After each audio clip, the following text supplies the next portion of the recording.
Hi, this is Artie Kavanaugh from University of California, San Diego, here at the American College of Rheumatology meeting in San Francisco. What a big meeting full of a lot of good abstracts, some good information.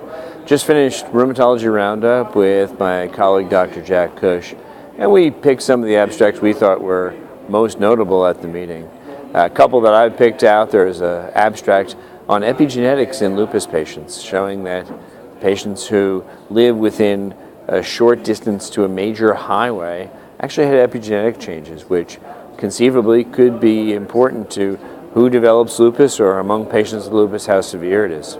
Very interesting poster on a presentation on a video capsule endoscopy in patients with spondyloarthropathy, and also same patients had colonoscopies. And these are spondyloarthropathy patients, and the question was, how common is inflammatory bowel disease in spondy?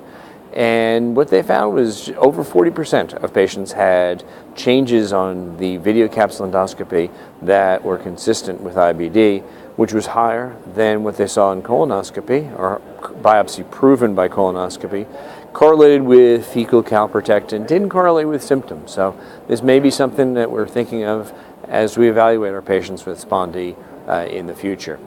Interesting abstract on the erosive hand osteoarthritis to see if it's inflammatory or not.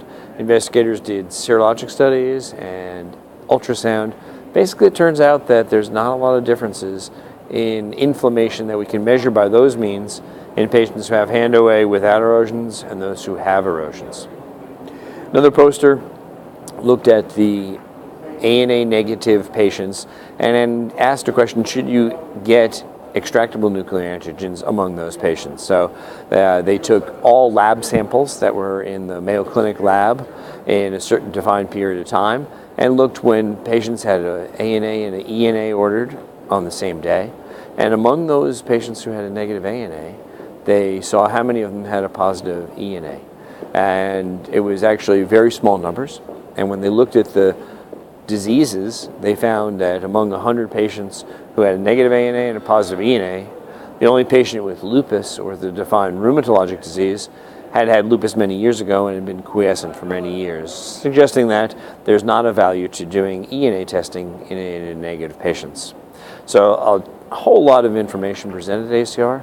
To get more about Rheumatology Roundup, where we covered just a selection of what we thought were the best abstracts, you can go to the ACR website, and there are many other sessions available there as well. And for those who want to come and discuss the abstracts at a excellent meeting with a chance for collegial interchange, come to Rheumatology Winter Clinical Symposium in February this year. The website is www.r-w-c-s.com. Take care.